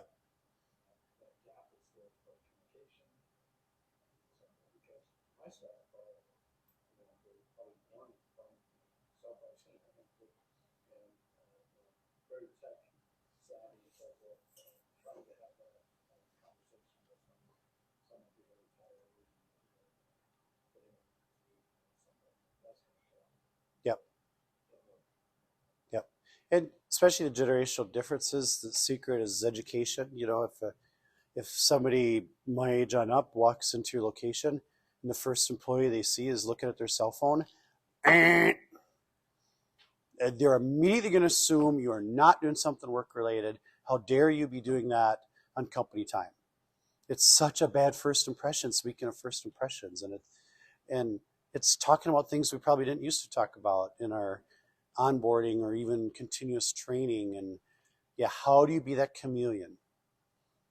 And frankly, um, the soft skills have changed so much that more emphasis needs to be put on that too. Um, so yeah, I hear you. Did you have a challenge too that you see customer service wise? I am a supervisor in a cell phone call center. Okay. So various challenges, from bill questions to device questions or service recommendations. So Yep. finding a balance between being efficient to help the customer and going on to the next customer because, back in Walmart and Bowden's had lines instead of self-checkouts, you wanted to get to the next customer quickly.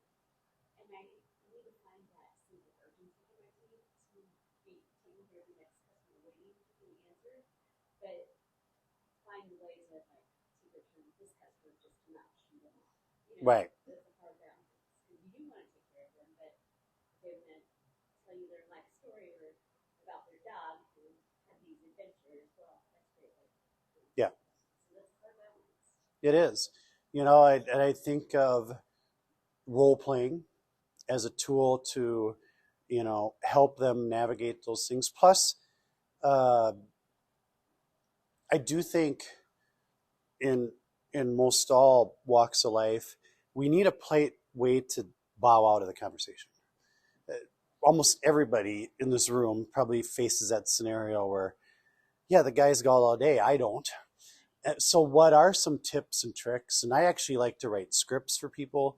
Here's what you can say. I look at it as a first draft. I'm not saying this has to be word for word. You can change it. You can make it yours. But even the tough conversations about my bill or about something in the county, somebody's got a great answer for it. Let's, type that up and share it with everybody so everybody can have a great answer. Because that's so, people today really don't like confrontation. So it's a challenge. Simon Sinek has a new video about the younger generations and how they will do anything to avoid confrontation, and they don't like being yelled at, and they don't like being put in jobs where there's those difficult conversations. So we really got to give people the tools to navigate that, bring people down quickly, as we talked about, and yeah, and move forward. So yeah, I get it for sure. Some other tricks. What if you're helping your parents? How high would your service level be? Right? And what's in it for me? People are like, well, Mike, it's a what's in it for me society. I'm like, okay. To some degree, I'll play along with that. What's in it for you to provide the total experience? So back in my home improvement days, we had cashiers not providing the total experience. Poor body language, slumped over, no eye contact, no smile, not even a conversation. Just grabbing the items and scanning them. Beep, beep, beep. Have you all not seen that somewhere? So I got to step in. We're better than that. All right. So I'll pull that employee aside. Hey, how's your day going? Terrible. Yeah. Yeah. Kind of figure that out. What do you work today? 9 to 5. 9 to 5. I'm like, how long is that going to take? It's going to seem like forever. Yeah. Yeah. But I had people providing the total experience. They're smiling. They're talking to customers. They're talking to their kids. And I'm like, hey, when you're having a day like that, how fast does your day go? Well, when I'm having a day like that, my day goes super fast. I'm like, exactly. What's the best part of any job? Wow, it's already time to go home. How can I say it? It is. You win when you bring the attitude of that person from McDonald's. You win when we don't let some of those customers get to us. Our day goes better. We get along better with our coworkers. Time goes faster, and we definitely provide better service levels. So selfishly, not because the company wants me to, I should want to provide the total experience because I win. It's better for me. And I really want people to think that. So you feeling smart? You ready to finish up with some trivia? Everybody has a pen? Don't yell out. There's a competition. We have a grand prize for whoever does the best. Okay, I got 4 questions for you. I got 5 questions. Everybody have a pen?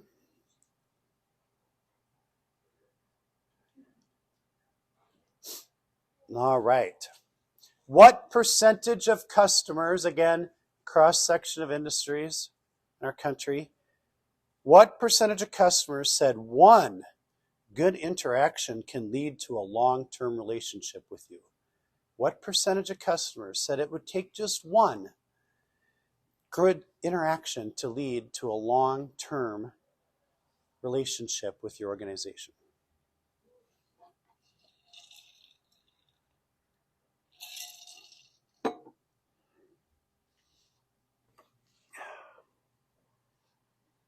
Everybody have a number written down? 86%. Who's close? 87. Whoa! Good job. You? 85? That's just as close. Anybody else? Okay, everybody's still alive. I got 4 more. Question number 2. What percentage of customers backed out of future commitments because of one bad experience? What percentage of customers backed out of future commitments and business they had lined up with you because of just one bad experience?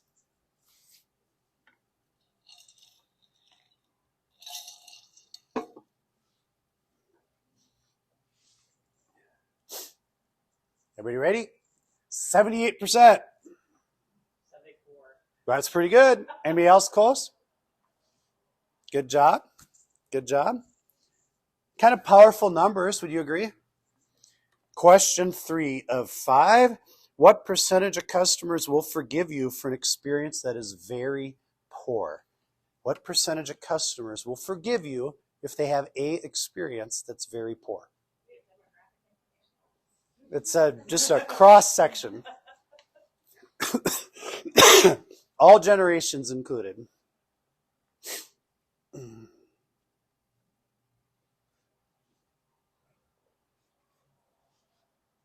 Everybody ready? 20%.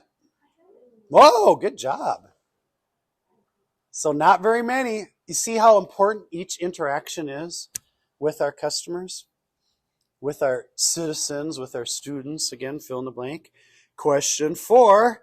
What percentage of customers say immediate response means 10 minutes or less? What percentage of customers say immediate response to them means 10 minutes or less?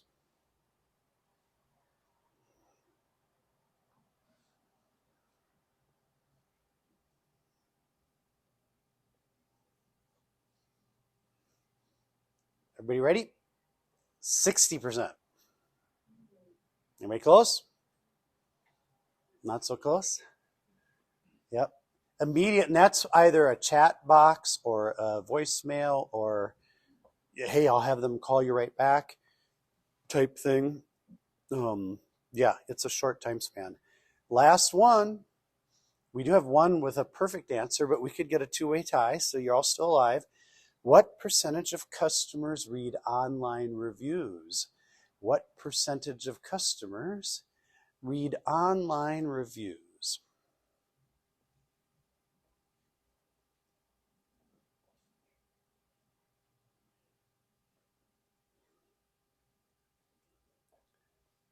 Everybody ready? 87%. You had 90? It's pretty good. 83? Good. That one kind of blew my mind. I didn't think it was going to be that high. Did you? I mean, like, maybe demographic wise, but in overall, 87%. Wow. So we have to control things too. I mean, obviously, back in the day, if we wronged a customer, that wasn't good. But they couldn't get online and tell 500 people in the next 5 minutes. They can now. And what's the research show? They're 8 to 10 times more likely to share a bad experience than a positive one, which is why we got to ask for the positive Google, Yelp, etc. reviews if that's applicable, just because you got to fight fire with fire. So, all right, you get first because you had one on the money. So you can choose M&Ms. You can choose queso, one of the world's most perfect foods, really. I mean, or golf balls. What would you like? All right. So we had two people that had an answer just 1% off. Sarah, weren't you one? And who else was the other one? Well, I have two gifts left. So who else was just 1% off? Which question was that? Yeah, which was? Oh, yeah, 80, and somebody at 85. Yeah, that's you, right? Okay, Sarah's letting you take the next draft pick. M&M's? All right, Sarah gets the queso. And you can regift it if you want. I don't care. Being from Wisconsin, I don't know who wouldn't like queso, personally. But all right, questions, comments. What else? I think what was important too about online surveys with 87% of people looking at them is not just about the negative surveys, but also responding to the positive surveys. Yeah. That's free advertising, and I don't think a lot of people respond to those positive surveys, but they should. True. Yep. And you know, I do think the online survey stuff is powerful, just because I don't think my wife buys anything that costs more than $50 while going online and reading what other consumers have to say about it. Why? Because that's our last place of trust is our peers. We've been sold to so much. We don't trust marketing or anything else. We trust our peers. And that's it. So those online reviews, your Google, Yelp, your LinkedIn rating, you fill in the blank, those things matter. One thing about surveys is they are entirely too long. Yeah, they have to be. If mean, it's not a 2-minute survey, I don't do it. I know. You get to about I the agree. 10th question, it's like, I don't know how many more is, and I get out. Yeah. They could be excellent customer service, and I'm giving them that, and it's like, how much? Yes. Nope. Totally agree. They blow it.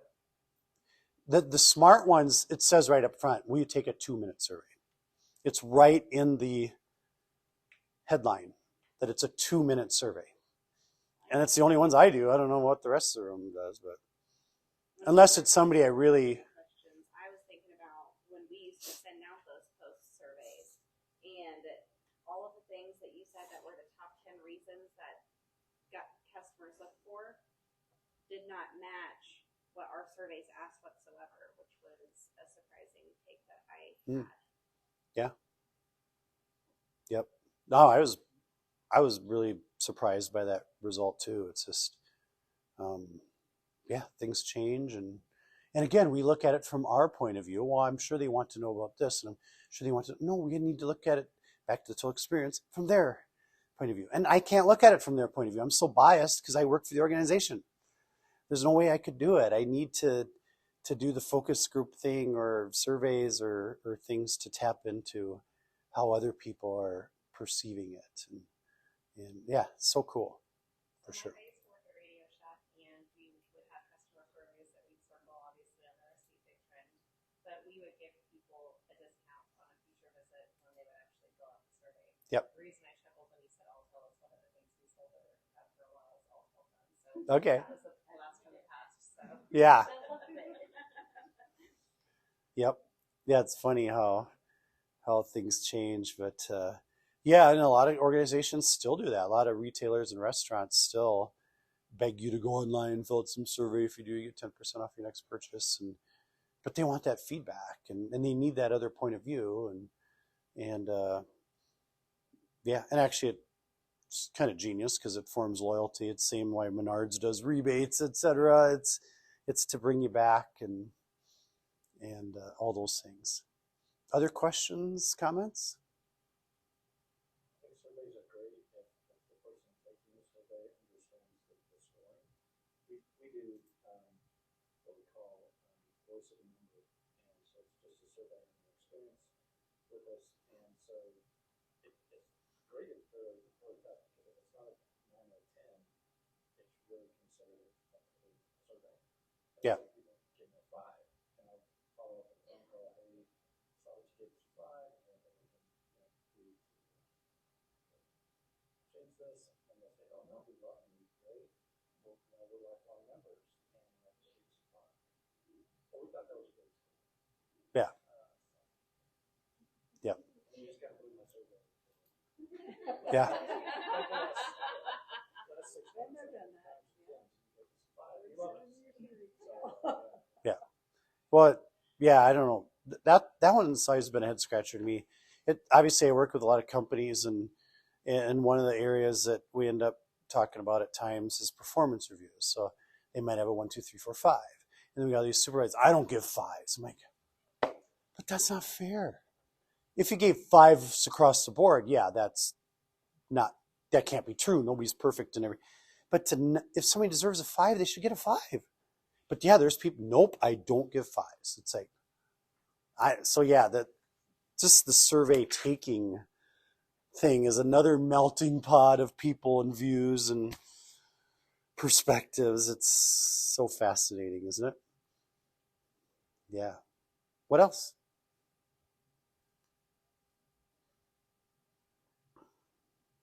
All right. Well, if you think of something, I think my email address is on there. I'd be glad to answer any follow-up questions. It's included in today's workshop. So thank you very much. Sarah, anything you want to say at the end? we do have a chamber check that Heartland Credit Union has provided as sponsor for this event. So Steve, would you like to fill your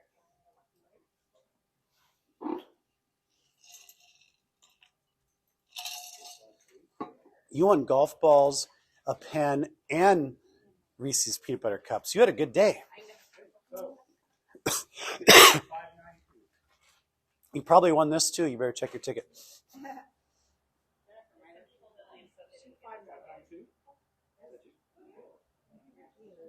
Well, I just wanted to thank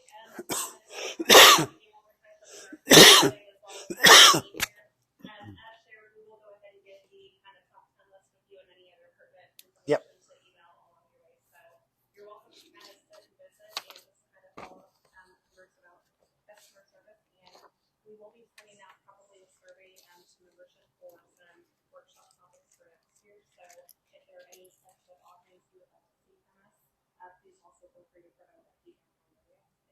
So thank you for coming. Mm-hmm.